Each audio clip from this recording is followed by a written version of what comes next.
Le Thunder s'est imposé dans le match 5 face aux San Antonio Spurs. On revient en long et en large sur ce game qui redonne l'avantage aux champions au titre. On est aujourd'hui mercredi et donc avec Erwan, on a décidé de vous donner encore une fois du contenu tous les jours. On est présent, Erwan, tous les jours. C'est ça qu'on aime. Mais les playoffs, c'est là, c'est le day to day. Même si ce soir il n'y a pas de match. Ce soir il n'y a pas de match. Alors vous allez pouvoir dormir ou vous ennuyer, à voir. Donc je vous fais l'annonce dès maintenant.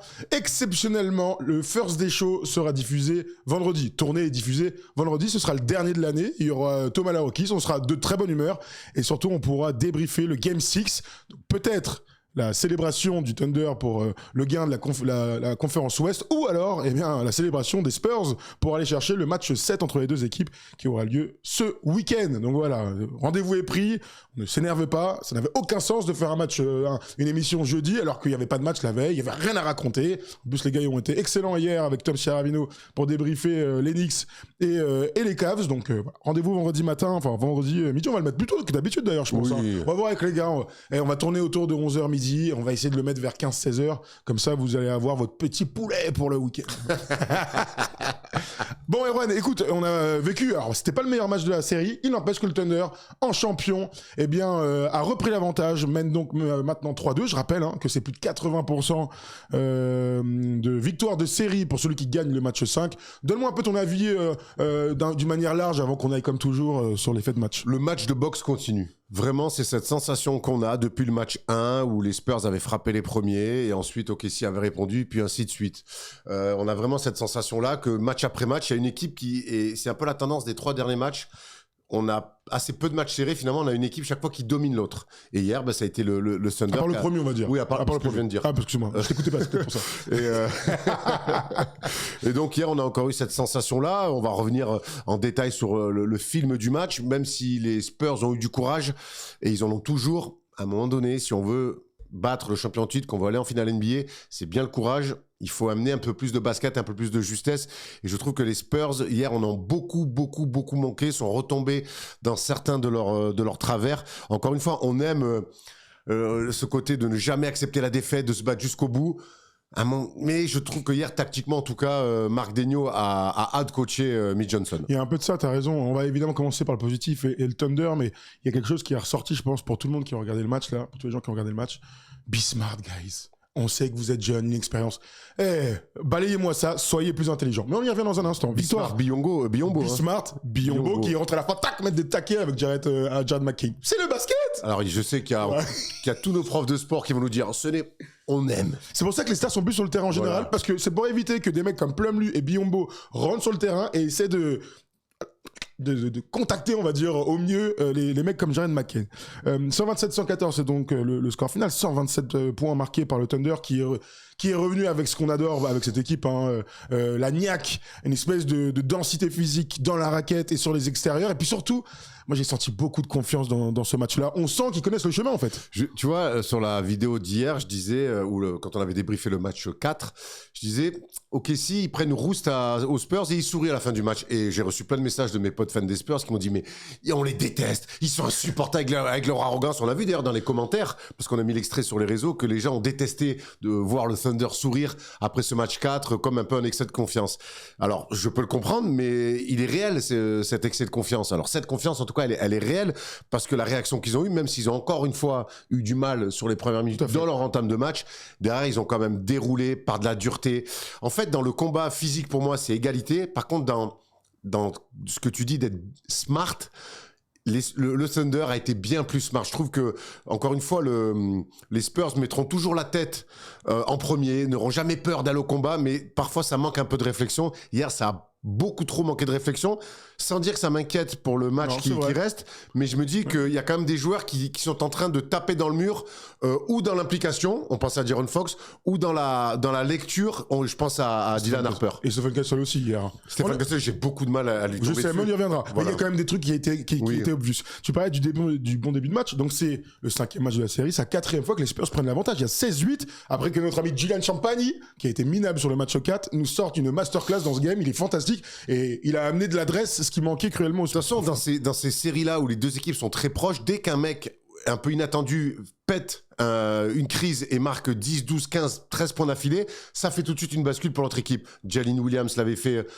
sur le match 3. Match 3 là-bas, et là, c'est Champagny. Voilà, donc en fait, c'est pour ça que tout compte. La prestation des stars, les role-players, tout a une importance. Et c'est vrai que Champagny, il lance parfaitement ce match pour les Spurs. 22 points, 8 rebonds, 3 steals à 8 sur 15 au tir, moins 20 de plus-minus, mais sa première mi-temps, c'est vraiment, il est exceptionnel. Il a 17 points à la mi-temps, meilleur marqueur pour son équipe. Mais encore une fois, les mecs sont trop forts. Et j'ai même en image, en mémoire plutôt, un 1 contre 1 sur Chet avec la Spider Cam dans la deuxième mi-temps où il joue. Et en fait, il fait des trucs de restat. Il est là, il en marque, tac, tac, tac. Bon, c'est pas très beau, hein. Mais il finit sur un gars de 2m10 bon contraire avec un layup. Je sais pas, il est vraiment chaud aujourd'hui, ce type-là. T'es vraiment chaud. Après, c'est un peu grisé en deuxième mi-temps. Tu sais, j'adore cette analogie. Le carrosse est redevenu citrouille. T'es dur. En deuxième mi-temps, la passe sur transition à Victor qui le regarde même pas. Il s'est pris pour Magic Johnson. C'est bien que t'en parles parce que cette passe n'existe pas dans le basket. Vous connaissez peut-être les couloirs, il y a 3 couloirs dans le basket, et puis même dans le couloir central, il y en a plusieurs. Quand vous êtes dans le couloir central, on fait pas la passe à un grand qui court, qui regarde même pas la balle. Voilà. Bon, écoute, c'est le b.a.-ba du basket, mais ça fait partie de Smart. Est redevenu Champomy. Ça fait longtemps que je l'avais pas appelé Champomy. T'es vraiment le mec qui met 22 en finale de conf. Non mais je suis pas dur, je voulais juste faire un jeu de mots pour briller. C'est une excellente blague. Bon, retournons à notre match. Les Spurs donc finalement ne gagnent pas ce premier quart-temps. Ils perdent 29-27 et comme toujours, l'entrée d'Alex Caruso va commencer à faire la différence. Alex Caruso, franchement, il fait une finale de conf tout bonnement exceptionnelle. Alors, vous avez peut-être vu la set en passé sur les 3 premiers matchs. Il a 21 points de moyenne. Il met 0 dans le match 4. Et là, il repasse la barre des 20 points, 22 dans ce match-là et plus 18 de plus-minus. Mais en termes d'impact, il n'y a pas un mec qui a plus d'impact que lui dans la série. Caruso, déjà qu'il est bon. Il devait une revanche après son match 4 assez transparent. Il se devait une revanche à lui, il devait une revanche à son équipe parce qu'on sait que quand Caruso est bon, le Thunder va très très bien. Et encore une fois, par de l'adresse, par de l'intensité, il fait tout bien quelque part Caruso. Et puis il est dans ce combat-là, dans les impacts, dans les rotations défensives, il gagne les ballons. C'est pas juste, il met des points, il amène un allant supplémentaire que Shea arrive assez peu à amener finalement à cette équipe du Thunder. Et c'est vraiment lui chaque fois le petit coup de nitro qu'on met un petit peu quand il sort du banc. Et c'est lui qui va lancer le match du Thunder. C'est un vrai catalyseur, t'as raison, Alex Caruso. Tu parlais de Shea, il y a encore une fois dans le match un liner. À un moment, il y a, je sais pas, c'est peut-être le début du deuxième, non, fin du premier, il a 0.0 sur 4. Je dis, waouh, il est encore en train de rater son entame de match. Le problème, c'est qu'au moment où il met le liner, il commence à aller sur la ligne des lancers francs, il lance son game et on retrouve le double MVP. Ouais, mais moi, j'ai envie de mettre du crédit pour le coup à la défense des Spurs. Il est bien défendu, Shea. Ça fait quand même, depuis que Shea est devenu Shea, c'est-à-dire le MVP, le meilleur joueur de la ligue, je l'ai rarement vu quand même être aussi bien défendu. Il y avait eu cette série face aux Lakers le tour d'avant, mais il y avait tellement de marge finalement pour le Thunder que on sait qu'il n'avait pas besoin de forcer. Là, il y a quand même un vrai combat. Et je trouve qu'honnêtement, je veux donner du crédit à Stephen Castle et les autres qui passent sur lui, comme Vassell notamment et Dylan Harper entre autres. Mais ce que fait Stephen Castle sur Shea, sur le double MVP, c'est monumental. T'as raison. Je pense aussi à Carter Bryant. On en a parlé mardi. Très bonne réaction, très belle séquence, bravo. Les gars, ils sont forts. Il met un Tomar, il met directement après un énorme 3 points. Et tu sens que, c'est la conséquence de ce qui s'est passé lors du match 4 et de ses presque larmes. On s'en souvient tous. On avance dans ce match-là parce que, mine de rien, on retrouve le Thunder qui est dominant dans le game. Ils font un run dans le deuxième quart. Ils prennent un petit matelas d'avance. Mine de rien, ils sont à plus 12 à la mi-temps. Plus 11 à la mi-temps, pardon. On est obligé quand même de parler dans ce début de match d'un joueur qu'on voit parce qu'il est grand, mais qu'un joueur qu'on voit pas dans l'impact, c'est Victor. Tout à fait. Victor dans ce début de match. Et encore une fois, on va se poser cette question qu'on se pose souvent pendant ces playoffs-là. Est-ce que les Spurs oublient Victor? Est-ce que Victor, quelque part, est dans les bonnes zones, se positionne bien pour qu'on ait la balle? Je pense qu'il y a un peu des deux. Mais encore une fois, alors oui, Champagny a cette crise-là, mais je trouve que dans la hiérarchie des tirs qui sont pris, dans la sélection des tirs qui sont pris, Victor, il n'est pas bien utilisé. Alors, ça peut venir de Victor, ça peut venir de lui. Je trouve que, et on va le voir tout au long du match, et on le voit quelque part sur cette série, oui, il est fort, oui, quand il est dans des grands soirs d'adresse, il devient inarrêtable. Mais il y a beaucoup de 1 contre 1 dans ce qu'il fait. Et pourquoi Victor ne bénéficie pas d'écran pour mettre un peu de retard sur Hartenstein? Le peu de fois où il va le faire en deuxième mi-temps, sur attraper, jouer, ça va décanter des choses. Attraper, Hartenstein, très dur. Dribbler, c'est pas rentable sur les derniers matchs. Quand il met à 3 points, évidemment, ça change tout, mais j'aimerais bien qu'il puisse utiliser parfois quelques remontées sur des écrans ou qu'il en pose ou qu'il joue derrière sur des flashs. c'est trop basique aujourd'hui pour moi ce qui se passe autour de Victor. On voit les stats de Victor, mais on va rester là. 20 points, 6 rebonds, 3 blocs dans le match.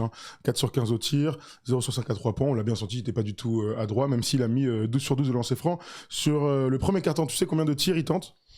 2. Ouais, tout à fait, comme Zizou en finale. 2. C'est pas assez pour un basketteur de cette trempe-là. Alors bien sûr, il y a une crise à côté de notre ami Julian Champagny. Il y a aussi une crise, mais d'adresse de De'Aaron Fox au même moment. Il a 1 sur 6 sur ce carton-là. Et là où je te rejoins complètement, c'est que le début de match, moi, des Spurs, il m'a vraiment déplu. C'est-à-dire que oui, ils sont à 16-8 finalement assez rapidement, mais on est dans un match complètement fou. Il y a aucune maîtrise. Ça court. Oh les gars, c'est un match 5 à l'extérieur. Évidemment qu'il y a des moments où il faudra courir, il y a des moments où il faudra aller chercher des runs. Mais dans un début de match, vous avez besoin un petit peu de prendre soin du ballon. Je regardais combien de pertes de balles, ils en perdent 5 dans le premier quart. Mais tu as tout à fait raison quand tu parles de maîtrise. Ce qu'ils proposent dans le premier quart, quand ils mènent 16-8, à un moment donné, évidemment que si c'est un pick-up game de 10 minutes, lourd. Le problème, c'est que c'est un match qui dure 48 minutes à l'extérieur face au champion en titre en finale de conférence. Mais souviens-toi de tout ce qu'on a dit tout au long de la saison, on y est. On est en plein dedans, oui. Dans cette maîtrise des émotions, du rythme, de pas toujours. Après, ils sont jeunes, ils ont un énorme cardio, ils ont des physiques de mutants. Donc, j'ai du mal à... Je les condamne évidemment pas, mais en tout cas, si, ils ont encore une fenêtre pour évidemment aller en finale NBA, mais c'est sur cet aspect-là qu'il va falloir progresser, et je vois quand même parfois des gestions où c'est... Ouais, les gars, on y est. Alors, jouons juste, mettons la balle là où il faut, gérons un peu mieux le tempo, et non, bam, bam. Et je trouve que trop souvent, ils vont taper dans le mur là-dedans. Et face à une équipe comme OKC avec une défense exceptionnelle, ça c'est quelque chose qui ressort vachement de cette série, c'est que les deux défenses, mon gars, franchement, c'est l'une des plus belles séries des dernières années en termes défensifs, parce que les deux équipes sont à un niveau. Quand tu vois ce qu'il est capable de faire chier, à quel point il est embêté, quand tu vois ce qu'ils sont capables de faire face à Victor, deux mecs qui sont totalement hors normes, il faut donner du crédit à fond sur ces deux défenses. Donc on vient de m'argumenter maintenant que c'est l'attaque qui fait gagner des titres. Alors oui, évidemment, c'est un grand débat ouvert, mais en tout cas les équipes qui ne défendent pas, voilà, ça, ou qui sont pas top 10 NBA, voilà, aujourd'hui tu n'es pas invité. Pourquoi tu parles de Denver là? C'est bon, ils sont éliminés sur 20 ans. Je voulais te leur mettre plein de gueule. Terrible. Ils sont jamais mis au niveau d'ailleurs. Bon, ça fait 3 semaines qu'on parle plus d'eux. On avance du coup dans ce match. Donc il y a eu le run d'OKC et il y a le run des Spurs. Et ça, dans ce qu'on racontera dans cette série, c'est que à chaque fois qu'une équipe se fait un peu distancer, elle arrive toujours à revenir dans le game. Ben, le courage, vraiment l'abnégation. Puis c'est vraiment une équipe qui a, dès qu'ils sont malmenés, ils baissent jamais la tête. Et c'est vrai qu'il y a ce temps mort incroyable où Victor met une petite gueulante ou je sais pas. En tout cas, il rassemble. Parle de manière assez directe. Il prend tout le monde dans ses bras et il parle. On n'entend pas ce qu'il dit malheureusement, mais en tout cas, on voit un mec qui veut pas lâcher l'affaire, qui sent le match est en train de leur échapper. Ils veulent pas lâcher l'affaire. Et ça, encore une fois, c'est la grande force des Spurs. Mais ça, ils vont l'avoir pendant des années. Derrière, il y a une réaction, mais encore une fois, ils reviennent. Et quand ils ont les ballons, quand ils sont à moins 8, moins 10, ils ont les ballons pour... Ils descendent à moins 20, Erwan. Le moment du temps mort, le moment là, bien sûr. Au début du troisième quart, ils sont à moins 20. Et d'ailleurs, le match, il est pas... Tiens, regarde, super, bravo Tom, en régie. Ça, c'est les moments frissons, franchement, les moments de film. D'habitude, il y a un grand acteur qui est sur le banc, qui joue l'acteur, qui joue le coach, et puis là, tu fais t'écris une scène qui n'a aucun sens. On est exactement dans ce type de moment-là. Sachant que ce moment-là a un impact. Derrière, ils font un run et ils reviennent sous la barre des 10. Ils mettent un 14-2. Mettent un 14-2. Et puis, avec un Stephen Castle magnifique avec des finish. Et puis, il y a un mec qui devait avoir mal au ventre aussi parce qu'on l'a pas vu de la première mi-temps. Et on le voit en deuxième mi-temps. Et quand il revient, c'est Vassell. Tout à fait. Enfin. Et là, honnêtement, je l'ai toujours dit que c'est le plus stable de cette équipe-là dans les performances. Et il commence à trouver de l'adresse. Il commence à peser. Il met ce tir à 3 points avec la faute sur Kendrick Williams là. Et là, ok, je me dis, là, on le retrouve. Et de toute façon, les Spurs, finalement, ils ont besoin de tout le monde. Et hier, quelque part, que ça soit sur une mi-temps, que ça soit sur tout le match, que ça soit sur une deuxième mi-temps, il y a trop de mecs qui passent vraiment, vraiment au travers. Il y a un truc que j'ai pas dit, et c'est entièrement ma faute. OKC se présente aujourd'hui sans 2 titulaires. Jalen Williams est toujours en civil. AJ Mitchell est toujours out. Et c'était la première fois qu'on voyait titulaire McCain dans le 5 majeur sur un match de playoff. Première mi-temps, il passe complètement à côté. Je n'ouvre pas le débat sur la deuxième mi-temps puisqu'il est exceptionnel. Mais je voulais quand même qu'on revienne sur un moment qui m'a paru charnière, Erwan. J'aimerais bien avoir ton avis. On est dans la fin du troisième quart, il y a 8-10 points d'écart et on sent que les Spurs sont en train de faire un gros run. Et là, il va s'enchaîner 3, 4, 5 faits de jeu et des coups de sifflet d'arbitre, hein, évidemment, qui sont totalement en défaveur des Spurs. Tu as des fautes non sifflées sur Victor, très clairement. Tu as à ce moment où Luke Cornett met une claquette et Cason Wallace met un contre qui n'existait pas en NBA, disons-le, hein, parce que Ben, c'est au-dessus du cylindre. au-dessus du cylindre. Même en FIBA, je pense qu'ils mettent goaltending. Derrière, à peu près dans le même moment, il y a Victor qui pénètre, il perd un peu la balle. Il y a le pied de Chet. Ah, tiens, on revoit, super, bravo les gars. Ça, vous savez que ça n'existe pas dans le basket. Hein. On peut pas faire de contre au-dessus du cylindre comme ça. Il y a dans l'enchaînement Victor qui dribble. Il y a le pied de Chet qui la met dehors. Ballon au KC. Il y a un moment et derrière, faute sur Chet. Il y a Derrière, il y a Mick Johnson tout à qui fait. demande Review, il ne lui donne pas. Tony Brother ne lui donne pas, et derrière, il va prendre une technique, Mitch Robinson. Donc ce passage, Mitch Johnson, j'ai dit quoi Robinson. Mitch Robinson. Il est de l'autre côté. Je suis déjà dans mes Il est en finales. finale. Je suis déjà dans mes Il y a un finales. moment d'enchaînement, il y a peut-être 4-5. Il y a des fautes aussi sur Shea qui va beaucoup sur la ligne. Alors, Dis-moi ce que tu en penses. Alors, je sais qu'il y a beaucoup de gens qui sont dans les starting blocks pour parler de l'arbitrage. Je trouve que ça fait aussi partie, parfois, du jeu d'être mal arbitré. Et là, clairement, c'est une séquence où ils sont très mal arbitrés. Mais avec l'expérience, et on en reparlera on se dit, tu te souviens à l'époque comment ils géraient ces séquences-là? Je trouve qu'ils la gèrent mal. Et là, la gestion des émotions. Alors, le coup de gueule de Mitch Johnson, il est justifié, mais derrière, ils vont perdre un peu leur basket. Et ce run qu'ils avaient fait pour revenir, eh ben, ils vont se le perdre parce que justement, derrière, ils vont faire des mauvais choix en attaque et ils vont vouloir un petit peu trop vite revenir, jouer vite, prendre des tirs de merde.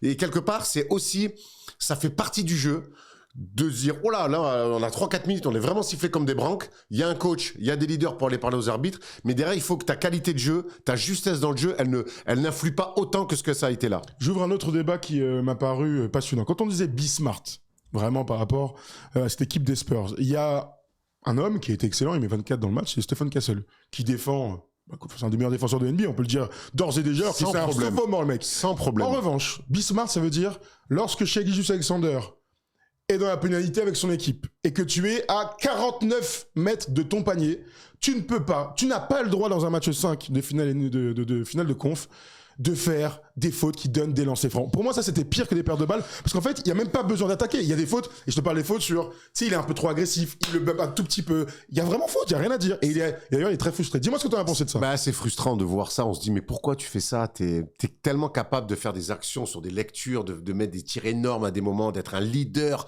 fou de cette équipe-là, et derrière d'aller faire des fautes de U20 qui rentre en N1 pour la première fois, quoi, et qui veut faire une pression tout terrain. Il donne, je pense, au moins 6 lancers francs cadeaux à Shai. Oui, moi j'en vois. Au moins. Je pense que dans le match, Shai a 8-10 lancers francs, il en tire, je crois, 17 dans le game, il a 17 sur 18, ouais. 17 sur 18, je crois, ou 16 sur 17. Mais là, il y a coup sur coup, encore une fois, et c'est flagrant. Hein. Il y a 3 lancers francs, enfin, il y a 3 fautes et donc 6 lancers francs qui sont donnés. Tiens, Shai, t'es pas déjà assez fort, tiens, Shai. Sur des débuts de play, Shai, il est plutôt bien défendu, il remonte assez haut, et là, il va tenter l'interception. Ouais. Bam. En plus, Shai, il est malin, il s'arrête, il se touche, mais il y a faute. Donc, oui, mais encore une fois, moi, j'ai dit, il est tellement énorme, Stephen Castle, on va peut-être prendre la... Non, finis ça, parce que je veux ouvrir après, fini. Et c'est que, quelque part, je me dis que De'Aaron Fox qui est transparent, Dylan Harper qui est en train de taper dans un mur parce que j'ai l'impression qu'il ne peut jouer que d'une manière et pour l'instant il y arrive pas, qu'il doit faire tellement de choses que c'est peut-être aussi beaucoup pour ce gamin qui a 22 ans de lui demander autant. Moi j'ai pas envie de dire ça. Hein. J'ai pas envie de dire ça parce que l'argument de la jeunesse, de l'inexpérience, c'est une réalité parce que c'est dans ces moments-là, on a bien vu qu'il y a une équipe qui était bien mieux armée psychologiquement hier soir. Tu vois, c'est une évidence. Le problème c'est que là on parle de basket. Hein. Et faire ces fautes-là, ça veut dire que t'es plus lucide. Tu n'es pas lucide. Et donc, à un moment donné, il va falloir... Pourquoi ils vont avoir besoin que les autres autour, les autres lui disent « Eh mec, on a tellement besoin de toi dans des moments importants, tu ne peux pas en fait nous tirer dans le pied autant de fois. » Donc, c'est aussi un truc collectif. Justement, est-ce que le fait qu'il soit plus lucide, pourquoi? C'est important de se demander pourquoi. Parce qu'il doit faire quelque part son taf à lui qui fait encore plus. On attend ça de toi qui fait encore plus. Il doit faire le taf de De'Aaron Fox, il doit faire le taf aussi de la rotation de Dylan Harper, et c'est pour ça que j'entends... Non, je tombe pas dessus, tu vois, mais bien sûr, c'est un constat. Mais c'est frustrant de le voir faire des fautes. Merci. Quand tu fais une faute dans le camp adverse, comme ça, gratos, alors qu'ils sont dans la pénalité, come on, man. Il y en a une, il attrape un peu le bras, là, ça y est, non? Ça y est, Stéphane. Et après, on l'a toujours dit autour de Stephen Castle, que c'est vrai qu'à un moment donné, on le voit, il fait faute sur le plan large, on dit, ah ouais, il y a faute, et après, il faut le ralenti, il y a 3 fautes, il tape là. Et sachant que juste avant, il lui fait une interception dans les mains. Ça, c'est franchement, dans ces moments de play-off, on parle des défenses. Dans les 1 contre 1, les gars sont tellement défensifs. Hein. Ouais. Sont tellement forts. À un moment, il est là.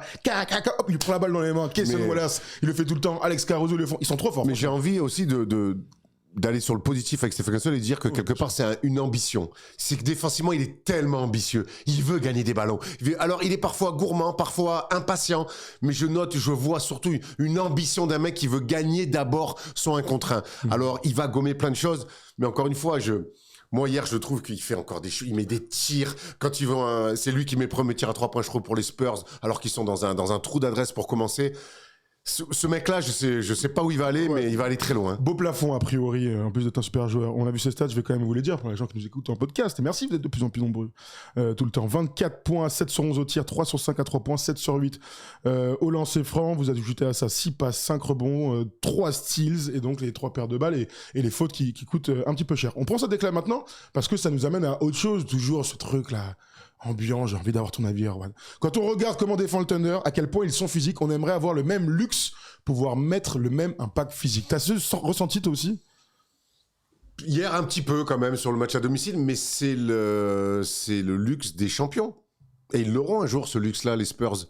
Les Bulls l'ont pas eu avec les Pistons avant de les battre. C'est l'histoire un petit peu de la ligue qui est comme ça. Alors je sais qu'on aimerait vivre dans un monde éthique où tout le monde est arbitré de la même façon, mais je vous mets au défi de voir un match de basket tel qu'il soit où c'est arbitré exactement de la même manière. Une équipe qui domine va toujours être un petit peu mieux sifflée qu'une autre. Alors là, il y a quand même des erreurs flagrantes, hein. Un pied qui touche, le dernier pied de Chet qui touche. Bon, ça doit être balle aux Spurs. C'est pas une histoire d'être champion ou pas champion. Il y a des vraies erreurs d'arbitrage. C'est pas la première. Les Pistons, ils peuvent en témoigner avec ce coup de sifflet, ce non coup de sifflet de Tony Brother déjà sur Ozar Thompson. Moi, je crois que on pourra toujours parler des arbitres, ça fera toujours parler, d'ailleurs on le fait chaque saison. Maintenant, je pense que quand tu veux être une grande équipe, et ces Spurs sont amenés à devenir une grande équipe, faut passer au-delà des arbitres, et qu'à un moment donné, les arbitres vont te siffler comme un futur champion, comme un champion que tu es. C'est pas encore le cas. Bon, on finit ce match avec ce 4e quart-temps où il y a un homme qui va briller de mille feux après avoir vraiment galéré. Il a 2 points à la mi-temps. Notre ami Jaren McCain, il leur met la tête sous l'eau avec des tirs, du pick and roll. Et un truc, je trouve, qui est passionnant dans cette série, c'est que OKC n'a plus peur de victoire. Je sais pas si tu le ressens, mais alors, moi je trouve qu'ils ont trouvé la parade. C'est-à-dire que le mid-range, ils sont là, ils courent comme des fous. Ils sont tellement forts qu'ils marquent. Il y a le mid-range, et puis surtout, aujourd'hui, le mec qui défend sur Victor va le fixer, le joue, le fixe et il kick. Et en fait, les 80% des tirs du Thunder, Victor, il est tellement loin de la balle. Ouais, c'est vrai. En fait, c'est parfaitement, et c'est pour ça que je dis que Marc Daigneault a outcoaché Mitch Johnson sur ce match-là, mais on l'avait un petit peu vu sur le match 3 déjà, mais là vraiment toutes les attaques, donc sur la défense des Spurs, quand ça termine par un tir, Victor il peut pas contrer, il est trop loin. Alors faut évidemment être adroit, hein, mais bon je vous apprends rien dans le basket, mais je trouve que tactiquement c'est la manière dont ils ont un petit peu décontenancé cette défense des Spurs, elle est très maligne. Il n'y a pas une attaque où ils font n'importe quoi. Tous les tirs qui sont pris, Victor est très loin. D'ailleurs, il met assez peu de comptes. Il met 3 comptes, mais dans des luttes au rebond offensif, tu vois. Oui, il est dans des luttes au rebond offensif. Voilà. Il y a plus de second rideau où il est loin, parce qu'en fait, il l'éloigne vachement du ballon. Ouais, tout à fait. Jaren McCain, sur cette deuxième mi-temps, il est à 18 points, à 6 sur 14 au tir. Je vous rappelle, hein, Victor, il est à 6-15 dans le match. Dans la deuxième mi-temps, il a pris autant de tirs pratiquement que Victor Wembanyama. Bon, il est exceptionnel. C'est vraiment l'ajout. C'est incroyable. C'est le joker médical par. Il est là comme ça, il célèbre 20 fois par match. C'est incroyable. Quel level. Je le trouve physiquement bien en phase. Il est fort dans son dribble, fort dans son tir, et puis il dégage plein de confiance. Alors souvent, et puis hier il met des tirs. Même lui, qui d'habitude quand il célèbre, il sourit, il est comme ça. Hier il est là. Yeah, il a amené une vraie énergie. Puis il a cette qualité de scoring dont ont besoin le Thunder avec l'absence de Jalen Williams et de Jay Mitchell, il le fait à la perfection. Et même quand Shea est bien défendu et trappé un petit peu plus tard dans la rencontre, ça lui laisse plus d'espace. À un moment donné, il va mettre un tir à 3 points dans le elbow. Il est loin après une passe de Hartenstein, il me semble. Il est très très loin, mais il filoche, il fait beaucoup de bien à cette équipe-là. Bon, dans cette série, vous avez bien compris, on le dit depuis le début, hein, pas besoin de regarder le score, vous regardez qui a pris le plus de rebonds. Ça se vérifie pour la 5e fois d'affilée dans cette série. 41 rebonds pour les Spurs, 48 en faveur d'OKC, donc 14 offensifs, et 14 c'est beaucoup. Hein. Ça fait, du coup, c'est toujours pareil, hein, qui domine dans la raquette va gagner le match. C'était le cas sur le match 1 et le match 4 pour les Spurs, et moins pour vous avez compris ce que je voulais dire. Je pensais à autre chose. Il y a un truc, bon, franchement, je regarde le game, je me dis, bon, ok, De'Aaron Fox, est-ce qu'on est obligé de parler de son oseille? Bah oui, il a 50 millions de dollars. Je vois en face, t'as Caruso, Kayson Wallace, t'as Jaren McCain. Franchement, tu sais que le contraste, moi, je le trouve, mais c'est terrible en fait. Et pour moi, bon, tu l'as dit il y a 2 semaines que tu ne croyais plus à De'Aaron Fox. Pour moi, le contrat d'De'Aaron Fox, on en parlera cet été. Aujourd'hui, on est en plein playoff et on doit surtout parler de son niveau de basket. Et hier, il a pas le droit. Mais je l'ai dit, moi. D'Aaron Fox, il va faire des bons matchs. Il en a fait sur cette série. Il va faire des matchs où il va être transparent. Hier, c'est un match où il est transparent. Ce qui fait chier, c'est que c'est le match 5. Et hier, honnêtement, il a pas le droit. Il a pas le droit et on a l'impression, et c'est ce qui est dérangeant avec D'Aaron Fox, on a l'impression qu'il n'est pas capable de se sublimer. Tu sais, il y a ce truc. Moi, c'est pas mon chien, on dirait. Moi, à la hoops, le matin, quand je suis mal luné, je prends 3 tirs. Moi, aujourd'hui, c'est pas une bonne journée. moi, non. Mais gros, il reste 1 heure et demie de basket. Ouais. Mais ça me gonfle. Moi, je suis pas à droite. Non, mais gros, ça peut pas marcher comme ça. Ça peut pas marcher comme ça. Tu vois ce que je veux dire? Hier, je trouve qu'il accepte son sort tellement tôt dans la rencontre, tellement vite, et il essaye pas de compenser par autre chose, par du drive, des fautes provoquées, de la passe, à essayer d'aller soulager justement Stephen Castle. Il y a pas ça. Il est. Et puis c'est censé être un leader, un vet de cette équipe. Il va assez peu parler, je trouve, aux gamins. En tout cas, il diffuse pas grand-chose. C'est un mec qu'on aime bien, il est mignon, il va très vite, on aime bien son histoire de famille. Mais hier, je suis désolé, merde quoi. Alors, on fera un point sur son oseille, on connaît tous son contrat. Je vais pas chaque fois qu'il rate un match mettre son contrat en balance. Trop tard, ça sera plus à voir dans une réflexion cet été de qu'est-ce qu'on peut faire avec cet argent et cette valeur de joueur. Mais en tout cas, dans sa prestation basket, il a pas le droit. Il a pas le droit parce que t'as le droit d'être maladroit. T'as le droit d'être pas très bon, mais t'as pas le droit de disparaître. Et lui, il disparaît. Il a été catastrophique, sachant qu'il est meneur de jeu. Quand t'es meneur, t'as la balle, t'es censé t'es le premier à avoir la balle. Donc t'es le premier à prendre une décision, en fait, sur le terrain. Tu vois, et surtout, j'ai l'impression que quand il a pas, ça le dérange pas. Moi, c'est ok. C'est ok. Il commence mal le match, et après, il se remet jamais. Mec, il y a des gamins à côté de lui. On voit que lui. Et puis voilà, en plus, il y a des mecs quand même qui montrent l'exemple, je sais pas. Bon, écoute, je te donne, pour clôturer ça et se projeter sur le match 6 de jeudi soir, je te donne quand même le plus-minus de 3 joueurs. Je suis côté OKC parce que c'est quand même bluffant. Kayson Wallace ne prend que 5 tirs. Il ressort du banc, hein, lui aussi. Hein. Il y a eu ce changement dans le 5 majeur. Plus 29. Plus 24 pour Isaiah Hartenstein, qui encore une fois magnifique. Est merveilleux. Je donne ses stats quand même. Hein. Il est à 15 rebonds, 4 passes et 12 points, plus 24 de plus-minus quand on parle de dominer la raquette. Voilà, et ça va nous ouvrir sur victoire ensuite. Et un dernier joueur, c'est évidemment Alex Caruso, plus 22. T'as quand même 3 mecs qui sont tes 3e, 4e, 5e, 6e meilleurs joueurs qui sont à plus 20 plus-minus. On va quand même regarder les codes du match 6. Et je vais te donner les stats de Victor sur les matchs gagnés, les matchs perdus, parce qu'il y a quand même 2-3 évidences à raconter. San Antonio est favori à domicile à 1,66 au Winamax. 2,20 côté Thunder. Regardez en dessous, c'est les gens qui parient aujourd'hui. 74% des gens sentent que OKC va aller clôturer la série à l'extérieur. C'est fou comme chaque match, peu importe qui gagne, ça donne tout de suite une tendance pour une autre équipe. Et je trouve que c'est un gros problème. Il faut prenez un peu de. En fait, tout doit être pris peu avec de hauteur. Les joueurs, ils sont toujours dans l'instant présent. Nous, on met de la hauteur. C'est pas parce que tu as gagné un match que tu vas gagner le suivant. Il y a que OKC qui l'a fait pour l'instant dans cette série. Bon, comme toujours, si vous voulez nous rejoindre avec sur les paris sportifs, n'hésitez surtout pas à aller sur Winamax et vous regardez ça, bien sûr, vous nous suivez et vous nous rejoignez. Depuis plusieurs années, Winamax est partenaire de notre chaîne. Et avec eux, tu peux utiliser ton expertise pour gagner de l'oseille en pariant sur toutes les compétitions de basket. Sur les matchs, mais aussi, et ça on adore, parier sur les perfs des mecs. Tiens, je sens bien qu'un Serbe va faire un triple-double. Paris plutôt safe. Tu peux aussi miser sur qui sera le meilleur scoreur, le meilleur passeur, et même miser sur les duos. Bref, l'offre basket Winamax n'a jamais été aussi complète. Et en plus, lors de ton premier dépôt, tu es automatiquement remboursé à hauteur de 100 €. Et vu qu'on est sympa, on t'offre même un petit bonus de 10 € lors de ton premier dépôt avec un code FT10. Plus d'infos en description. On rappelle quand même, le plus important, c'est strictement interdit aux moins de 18 ans. On est là surtout pour s'amuser.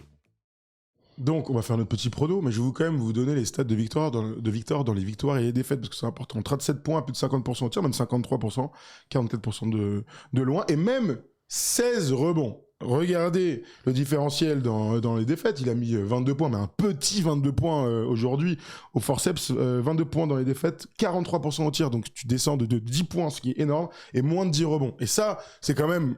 Franchement, d'après moi, l'argument principal, c'est si les Spurs veulent le faire, ils vont devoir déjà jouer au moins aussi bien que lors du match 4 pour essayer de s'éviter un money time, parce que chez, on sait très bien comment ça peut se passer. Il faut surtout qu'ils dominent à l'intérieur. Victor en premier. Tu sais, la dernière fois, on a fait le débrief du match 4. Je t'ai dit, j'ai un problème avec les Spurs, c'est qu'ils ne jouent jamais 2 fois le même système. Tu me dis, mais ils ont raison, c'est super. Ouais. Je me conforte dans l'idée qu'ils doivent appuyer un petit peu plus là où ça fait mal et là où ils ont un petit peu plus de certitude. Je trouve que l'utilisation de Victor, pour l'instant, m'interroge. Il y a une séquence où il est bien, il met 2 and 1 de manière assez incroyable sur pick and roll central, passe Tout à lobée. Cette situation, on ne la voit pas assez. Alors oui, Victor, c'est pas un énorme poseur d'écran, mais Là, il a posé les écrans aujourd'hui. Hein. C'est une des premières fois. Hein. Et donc, ouais, attends. quelque part, on voit que finalement, en plus quand c'est Stephen Castle qui joue ce pick and roll là, ben il est agressif. Donc, et Hartenstein est obligé de faire un choix. Et là-dessus, il est bon, Stephen Castle. Ça veut dire que ou lui il va au bout, ou s'il vient Hartenstein, il va la mettre en haut. Aussi, il y a la rotation ensuite à l'opposé. On a des tirs dans le corner. Vas-y, joue ça. 3, 4, 5 fois d'affilée, vois ce que la défense t'offre. Je trouve qu'on le joue pas assez. Donc ça, c'est pour moi un premier point. Et ça va aussi, on va revenir aussi à l'utilisation de Victor. Le jouer comme un poseur d'écran dans l'axe, ça peut m'intéresser. Je trouve aussi que tous les ballons qu'il a, je l'ai dit en début de vidéo, c'est trop lui. Je me démarque, je dribble, je joue, blablabla. Et puis surtout, j'ai la balle, j'attends. Je suis cadré, bam bam, je dribble. Il a un très bon dribble. C'est pas Nasrid, il a pas un assez bon dribble pour chaque fois faire la différence sur, en tout cas, Hartenstein. C'est la tendance pour moi depuis qu'Hartenstein défend sur lui. Je suis un peu curieux avec la panoplie de Victor, qui a une panoplie presque de poste 3 par moment, qui puisse pas un peu sur des courses sortir. Ils l'ont le système pourtant. Le petit Pindal, ils l'ont. Ils l'ont. Ouais, mais sur 2-3 staggers et tout. Donc, au pire, ça switch et là, Victor va avoir un avantage de taille. Et puis, tu vas obliger Hartenstein à suivre Victor dans des écrans. Et là, c'est plus le même type de défense. Je trouve qu'il est trop dans du 1 contre 1 pur en mode donne-moi la balle, toi et moi. Et ça, finalement, Hartenstein est en train de le contrarier là-dessus. Et encore une fois, on regarde Victor 15 tirs pris. Les Spurs qui perdent. Tout à fait. Je rajoute alors 2 trucs. Déjà, sur l'enchaînement des situations. Je pense qu'on se trompe entre insister sur quelque chose qui marche, et je suis plutôt d'accord avec toi, c'est-à-dire que quand il y a 10 actions d'affilée, j'aimerais bien faire du pick and roll avec Victor au moins 5 fois. Voilà, là, on en est très très loin. Et je dis pas 5 fois de suite, je dis, voilà, sur un laps de temps. Ouais, non, mais 2 situations similaires 2 fois de suite, moi je trouve que c'est une bonne chose. Après, t'as le droit de le faire 3 fois de suite quand même de temps en temps, faut pas déconner. Voilà. On a trouvé un compromis. J'ai quand même, oui, bon, on est plutôt d'accord. Et le deuxième truc, c'est que, il y a un truc qui ressort, c'est qu'ils sont dominés. C'est qu'il est dominé physiquement. Oui. Donc, ça se ressent où? Mais sur l'adresse. Hier, nos amis d'OKC, qui étaient catastrophiques sur le match 4 en termes d'adresse, ils sont à 44%, à 14 sur 32 au tir à 3 points. Mais pourquoi? Mais parce qu'ils dominent. C'est eux qui avancent, c'est eux qui gagnent le bras de fer du jeu. Et donc, la conséquence directe, c'est d'envoyer des filoches. Voilà. Bon, bah, les Spurs, c'est pareil. Ils sont dominés, ils sont moins adroits. Victor, il met 0 sur 5 à 3 points. On sent qu'il n'arrive pas à trouver ses positions. Même là, il a des bons tirs, des gauches-droites, là, tu sais, attrapés comme ça. Il y a toujours un mec qui est pas loin. Il n'y a pas eu un tir. Il y a même un airball un peu terrible à un moment donné, ou une grosse brique, je sais plus. Et je me dis, putain, allez, il est contrarié. Donc maintenant, il va falloir qu'il aille gagner une nouvelle fois le défi physique. Sinon, on peut dire ce qu'on veut. Hein. Il a pas la balle là, bah ouais, bah il sera toujours repoussé en fait. Il n'est pas encore, il a 22 ans, il n'est pas encore assez fort pour résister à Hartenstein tous les matchs. En revanche, il peut le faire un match sur 2. C'est la tendance de la série. Donc, ils savent quoi faire en vrai les Spurs. Hein. Faut arriver encore une fois plein badin, faut courir, run, etc. Exceptionnel, mais il faut quand même donner la balle à Victor le plus haut possible de préférence. On a vu combien de lobes aujourd'hui? J'en vois un. 2. Et on lui donne un et un deuxième. Ouais. Avec le end-one là. Il fait un end-one. Voilà. Incroyable d'ailleurs. Ouais. Voilà, il faut trouver l'homme. C'est pas assez. C'est pas assez. Mais parce qu'après, le gars, il vient à l'opposé, bam, il se prend un coup. Oui, mais et donc, ils arrivent pas à le trouver à l'opposé. Ils arrivent pas à le trouver. Si le mec de l'opposé vient bumper Victor sur la descente, ça veut dire qu'il y a un mec ouvert à 3 points. Tout à fait, mais on l'a pas énormément vu. On l'a un peu vu avec Vassell. On l'a vu un peu avec Champagny, mais pas assez. Pas assez. C'est quand même plus rentable pour la défense d'OKC d'avoir un tir à l'opposé que d'avoir une passe lobée. Donc, ils surchargent la raquette et pour l'instant, ils se font ouvrir. Bon, ton prono. On n'a pas dit un mot sur Chet. Bah, si tu veux dire un mot sur Chet, on va dire toujours la même chose, non? Il a fait un bon début. C'était un peu mieux. C'était un peu mieux. Non, c'est un peu mieux. Je donne les stats, 30 minutes, 16 points, 6 sur 9 au tir, donc ça c'est bien. Tu rajoutes à ça quand même 11 rebonds. Non, il a fait son game, bon. Il a fait son game. Il a fait un bon début de match. Après, il souffre des fois sur des impacts physiques. Je suis un peu surpris. Hein. Bah ouais, mais il reste jeune, les mecs. Ouais, comme vous avez fait que 5 ans de muscu, c'est pas pareil que quand j'en avais fait 12. Voilà, c'est une théorie comme une autre. Vous en faites ce que vous voulez. Bon, ton prono alors, on va au match 7, ce que tu avais annoncé. Moi j'ai annoncé match 7, là.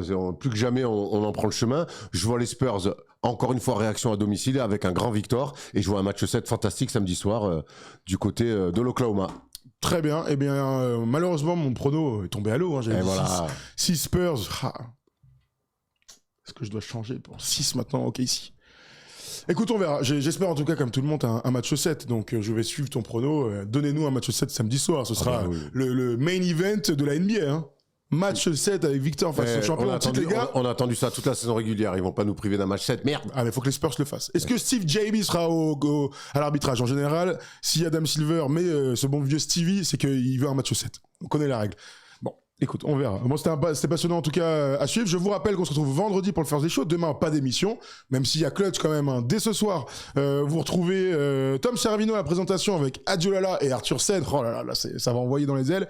Et puis on se retrouvera aussi vendredi pour débriefer tout ça longuement avec des gens différents. On essaye de mixer tout le monde pour avoir des avis et des programmes qui sont différents. Merci Erwan, merci à la régie, merci à tout First Team. C'est Léo à la réalisation. On se retrouve donc vendredi. Profitez bien de cette belle nuit de sommeil, parce qu'après, on rentre dans les finales NBA. Hein. Moi, je profite de rien du tout. Je vais prendre mon train pour Bourg-en-Bresse. D'ailleurs, ah oui, bien sûr, t'as raison. Ceux qui sont à Equinox ce soir, venez faire le bisou. Je vais vous féliciter pour votre recup et on va commenter avec Steph encore un très bon match de playoff entre Bourg et Monaco. Regardez le championnat de France sur l'équipe. Hein. Erwan et Steph commentaient hier. C'était avec Steph hein, hier. Ouais. Ouais, hier, ils étaient ensemble. Ce soir, encore une fois. Il y aura les matchs d'appui ce week-end. Avant les demi-finales de LNB. Donc voilà, évidemment, le basket sous toutes ses formes, c'est ce qu'on préfère. Merci à tous, bonne journée, profitez bien. Surtout, buvez de l'eau. Hein. Buvez de l'eau parce qu'il fait très très chaud ici en France. Oh la vache.